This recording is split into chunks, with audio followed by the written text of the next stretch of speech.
नागपुर में मीडिया से बातचीत के दौरान प्रहार जनशक्ति पार्टी के नेता बच्चू कडू ने कर्ज माफी का श्रेय साल भर चले किसान आंदोलन को दिया और साथ ही उन्होंने एकनाथ शिंदे की भूमिका की सराहना करते हुए कहा कि अब उनकी अगली लड़ाई किसानों के लिए गारंटी शुदा समर्थन मूल्य की होगी।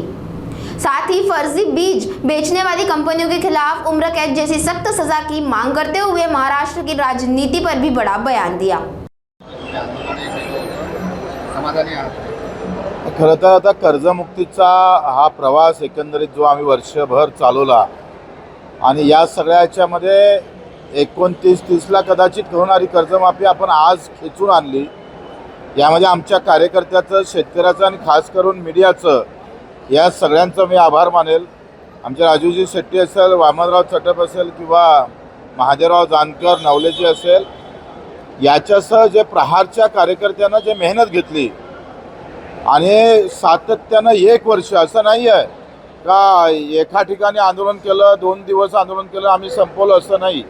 आम्ही वर्षभर हे आंदोलन चालू ठेवलं। 350 सभा, किमान 500-600 किलोमीटरचा पैदल प्रवास, एकूण 10 ते 11 दिवसाचं अन्नत्याग आंदोलन आणि त्यानंतर नागपूरचा चक्काजाम। या खऱ्या अर्थानं या टर्निंग पॉईंट ठरला।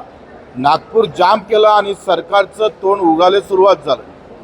सरकारनं तारीख दिली, त्या तारखेवर सरकारनं कर्जमाफी केली, मुक्ती केली, म्हणून सरकारचं मी आभार मानतो। याच्यामध्ये सगळ्यात मोठा वाटा एकनाथजी शिंदे साहेबांचा आहे। त्यावेळेस मीटिंग जेव्हा आमची सीएम साहेबांसोबत चालू होती तेव्हा अजितदादा पवार, देवाभाऊ फडणवीस आणि एकनाथजी होते आणि तेव्हा एकनाथजीनं जो रोल खऱ्या अर्थानं तिथं निभावला तो फार महत्त्वाचा होता आणि त्यामध्ये मोठा वाटा एकनाथजी शिंदे साहेबांचा आहे। आता तर मी देवाभाऊला पण त्यांचे आभार व्यक्त करेल। आता जुन्या कर्जदार जरी माफ झालं तरी नवीन जर कर्जदार असेल तर त्याला माफी मिळणार आहे। प्रोत्साहन निधीमध्ये काही अटी कमी झाल्या आहे, तरी सुद्धा मला असं वाटतं आता कर्जमुक्तीपेक्षा हमी भावाच्या लढाईला आम्ही सुरुवात करणार आहोत।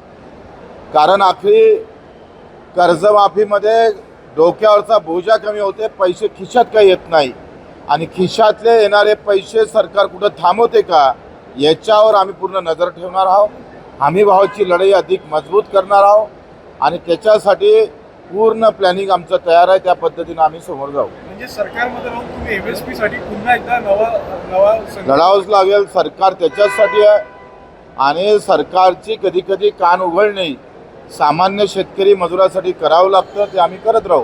हो, मागे तुम्ही म्हटले की एकनाथ शिंदेला मुख्यमंत्री करण्यासाठी हे सगळं चाललं आहे, आता हे तुम्हाला तेच वाटतं या कंडिशनमध्ये? नाही, मला असं वाटतं का आता कोणासाठी मुख्यमंत्री होण्यासाठी चाललं हे महत्त्वाचा विषय नाही आहे। पहिले एकनाथजी ज्या भूमिकेनं समोर जात आहे तो विषय आमच्यासाठी महत्त्वाचा आहे आणि एक दिवस पुन्हा एकनाथजी शिंदे साहेबांचा आल्याशिवाय राहणार नाही मुद्दाहून सांग। मला वाटतं जन्मठेप केल्या पाहिजे या कंपनीतल्या लोकांना, कारण हे अशा पद्धतीनं एका वर्षाचं बी बेकार निघालं का वर्ष वाया जातं आणि वर्षामध्ये आयुष्य चाललं जातं।